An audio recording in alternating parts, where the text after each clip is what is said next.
నమస్తే, నేను మీ కుప్ప పద్మిని. ఇన్నాళ్ళు మీ సపోర్ట్ ని నాకు అందిస్తూ, మీ ప్రేమని నాకు అందిస్తున్న ప్రతి ఒక్కరికి కృతజ్ఞతలు. ఇప్పుడు చూడబోతున్న ఈ వీడియో కూడా ఖచ్చితంగా మీకు ఉపయోగపడుతుంది. లైక్, షేర్ అండ్ సబ్స్క్రైబ్ చేసి మీ ఇష్టాన్ని అలాగే మీ సపోర్ట్ ని నాకు అందించండి. అలాగే ఈ వీడియో పట్ల మీ అభిప్రాయాన్ని కమెంట్ సెక్షన్ లో కమెంట్ చేసి నాకు తెలియజేయండి. నమస్తే, వెల్కమ్ టు అవర్ ఛానల్. నేను పద్మిని. ప్రస్తుతం పాటు ప్రముఖ ఆధ్యాత్మికవేత్త, వాస్తు జ్యోతిష పండితులు, లలిత ఉపాసకులు, వాస్తు జ్యోతిష శిక్షణ నిపుణులు బ్రహ్మశ్రీ నానాజీ పట్నాయక్ గారు మనతో పాటు ఉన్నారు. మాట్లాడతాం సార్. నమస్తే సార్. శ్రీమాత్రే నమః. సార్, ముందుగా మీకు హనుమాన్ జయంతి శుభాకాంక్షలు సార్.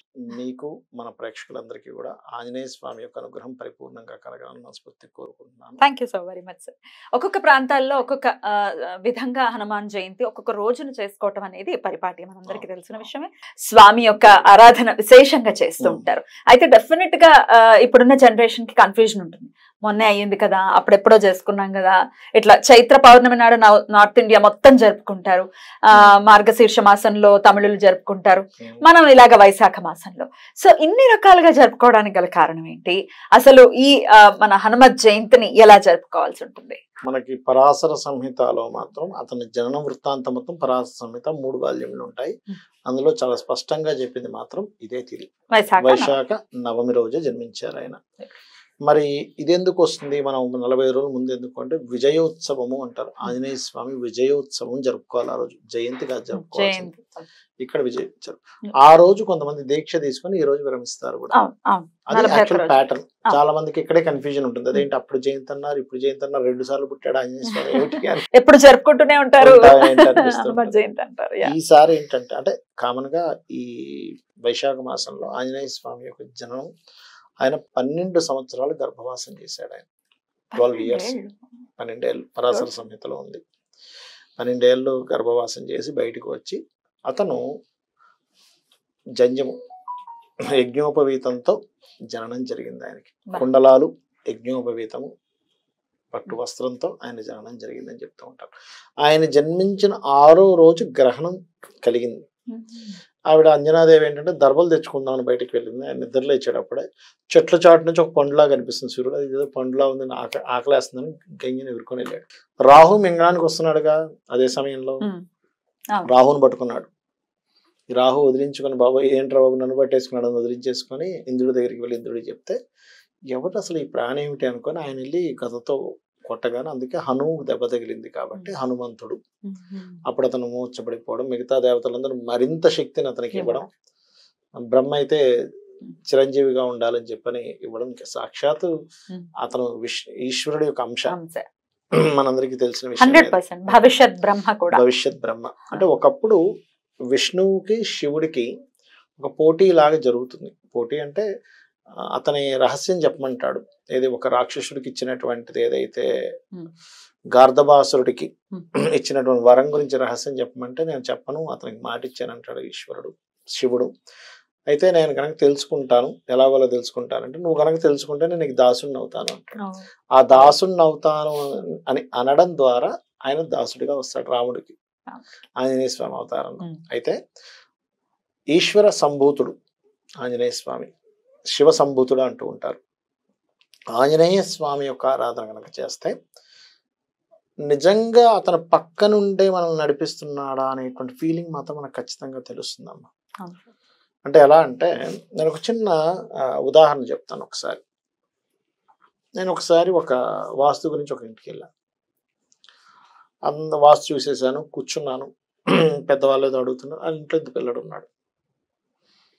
పిల్లడు ఉంటే సరదాగా నువ్వేం చదువుతున్నావు ఏంటి బాబు అంటే, నేను 3rd class చదువుతున్నాను అని చెప్పాడు. అయితే వీళ్ళు సరదాగా ఇంట్లో వాళ్ళు ఏం చేశారంటే, నువ్వు కూడా ఏమైనా అడుగుతావు గురువుగారిని అడుగు అన్నాడు. సరదాగా చిన్న పిల్లడు ఏం అడుగుతాడు చూద్దాం. ఆ పిల్లడు అడిగింది ఏంటంటే, నేను స్కూల్ నుంచి వెళ్ళి వస్తుంటే నా కుక్కలు వెంబడబడుతున్నాయి, ఏం చేయాలని అడిగాడు. చిన్నపిల్లడు కదా, వాడి దానిలో నీకు ఎప్పుడైనా కుక్కలు కనుక వెంటబడితే నీకు భయం వేసిన కుక్కలు వెంటబడ్డా, కుక్కలనే కదా నీకు ఏ భయం వేసిన ఎప్పుడైనా జై హనుమాన్ అనుకో అన్న. అక్కడికి అయిపోయింది. దాని తర్వాత ఒక 2 నెలలకో 3 నెలలకో, నాకు కరెక్ట్ గుర్తులేదు, చాలా కాలం అయింది, వాళ్ళు మళ్ళీ ఇంకొక ఫ్లోర్ వేయడమో ఏదో సంథింగ్, పైన ఫ్లోర్ అనుకుంటే వేసేటప్పుడు మళ్ళీ వాస్తుకు పిలిచారు. మళ్ళీ వెళ్ళాను నేను వాళ్ళ దగ్గరికి.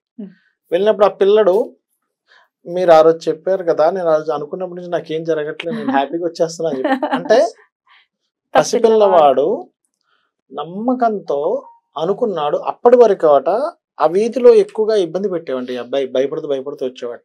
వాళ్ళ మదర్ కూడా చెప్తుంది, అవునండి ఆ రోజు మీరు చెప్పారు, నిజంగా ఐఎమ్ వెరీ ఇది.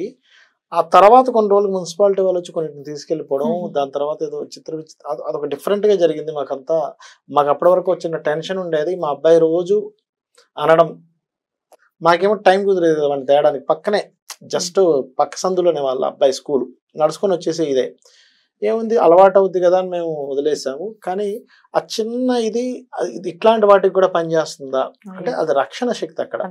అండ్ ఆ పిల్లవాడి నమ్మకం మీ మాట పట్ల ఖచ్చితంగా. అంటే ఏదైతే మనస్ఫూర్తిగా చెప్పారు కదా ఆంజనేయ స్వామి రక్షిస్తాడా అని, ఎప్పుడైతే మనస్ఫూర్తిగా నమ్మాడో అది తెలియకుండానే అది ఏమవుద్దంటే అమ్మా, మనకంటే కూడా ఈ జీవులు జంతువులు ఉంటాయి చూసారా, అవి తొందరగా సెన్స్ని అర్థం చేసుకుంటాయి. మనం ఒక స్తోత్రం చదువుతున్నాం అనుకోండి, ఆ ఎనర్జీ అక్కడికి వెళ్ళిపోతుంది. మీకు గుర్రాలు ఎప్పుడైనా విన్నారా మీరు?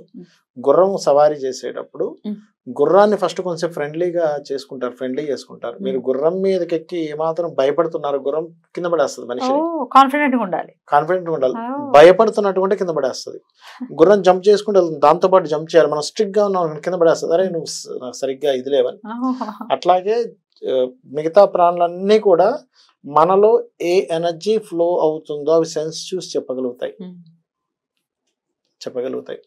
అట్లా ఏంటంటే చిన్నపిల్లలకి మెయిన్ గా ఇవాళ రేపు చూడండి స్కూల్స్ కి వెళ్తుంటారు, వాళ్ళకి ఆంజనేయ స్వామి స్తోత్రం నేర్చుకోమని చెప్పాలి. ఇది ఎందుకు చెప్పానంటే పిల్లలకి సమ్ టైమ్స్ ఇన్సెక్యూరిటీగా ఫీల్ అవుతారు, అమ్మో అక్కడికి వెళ్తే ఏమవుతుందా. మీరు కనుక పిల్లలకు కనుక నేర్పించగలిగితే అద్భుతంగా ఉంటుంది. అలాగే సింధూర లేపనం చేస్తారు ఆంజనేయ స్వామికి, తమలపాకులతో పూజ చేస్తూ ఉంటారు. సింధూర లేపనం చేసేటువంటి వారికి ముఖ్యంగా కుజదోషం పోతుంది. సింధూర లేపనం ఎవరైనా చేయించారనుకోండి ఆంజనేయ స్వామికి, కుజుడు ఫలానా స్థానంలో ఉన్నాడండి, మా అబ్బాయికి పెళ్ళి అవ్వదేమో, అయినా ఇబ్బంది అవుతుందేమో అనేటువంటి బెంగ అక్కర్లేదు. తమలపాకులతో ఎవరైతే పూజ చేస్తారో ఆంజనేయ స్వామికి బుద్ధి బలం పెరుగుతుంది శాస్త్రరీత్యా. రెండవది ఏమిటి అంటే కమ్యూనికేషన్స్ పెరుగుతాయి, అంటే గొడవలు అవుతున్నాయి తగ్గుతాయి, అప్పుల బాధలు కూడా తగ్గుతాయి పర్టికులర్గా తమలపాకులతో గనక పూజ చేసినట్లయితే స్వామివారికి. ఇవి పర్టికులర్గా. అదే విధంగా శత్రుబాధలు అసలు ఆయన తీర్చినటువంటి కష్టం ఏమీ లేదు కదా, ఏదైనా రాముడి కష్టాన్నే తీర్చారు. అద్భుతం. ఏ నామం ఆయనకు అత్యంత ప్రియం సార్ రామనామం కాకుండా? హరిమర్కట మర్కటాయ స్వాహ, హరిమర్కట మర్కటాయ నమః అనుకోవచ్చు, స్వాహ అని కూడా అనుకోవచ్చు. ఇది ఈ మంత్రాన్ని ఎవరైతే రెగ్యులర్ గా జపం చేస్తారో వారికి ముఖ్యంగా పూర్వజన్మ దారిద్రాలు పోయి మంగళములు జరుగుతాయి అంటారు. హరి మర్కట మర్కటాయ నమః లేదా హరి మర్కట మర్కటాయ స్వాహ. ఇది మీరు కూర్చొని కనుక జపం చేయగా అంటే అనుభవాలు చెప్తానని మీకు. చేయగా ఏమవుతుందంటే ఫస్ట్ మీకు తెలియకుండానే మీ బాడీ పోస్టర్లో స్ట్రెంత్ పెరుగుతుంది. ఎప్పుడైనా ఆంజనేయ స్వామికి చేసినప్పుడు అంటే స్ట్రాంగ్ అవుతుంటారు, తెలియకుండా స్ట్రాంగ్ అయిపోతుంటారు. మీ ఆలోచన విధానంలో కానీ మీ దీంట్లో కానీ చాలా మార్పులు వస్తాయి ఆ ఉపాసన చేయగా. ఒక 10 మాటలు మాట్లాడాల్సిన ప్రదేశంలో ఒక్క మాటతో మీరు అవగొడతారు. వాక్ వైభవాన్ని ఇస్తాడు ఆంజనేయ స్వామి. మీకు రామాయణంలో కూడా అదే ఉంటుంది కదా, రామలక్ష్మణులు ఇద్దరు అక్కడికి వెళ్ళినప్పుడు రాముడు చూసి అంటాడు, ఇలాంటి మంత్రి కనుక ఒకరు ఉంటే చాలని చెప్తాడు రాముడు చూసి. అవును సార్, అద్భుతం సార్. అద్భుతమైనటువంటి నామాన్ని కూడా చెప్పారు. సో మనం ఇదే రోజుని జరుపుకుంటాం కాబట్టి స్వామి అనుగ్రహానికి ప్రతి ఒక్కరు పాత్రలు అవ్వాలి. నామాన్ని కూడా ప్రతినిత్యం చేసుకుంటూ end of the day strong గా ఉండడమే కావాలి కదా జీవితం అంతా కూడా. చాలా బ్యూటిఫుల్ గా ఎక్స్ప్లెయిన్ చేశారు. Thank you so very much sir. నమస్తే. శ్రీమాత్రే నమః.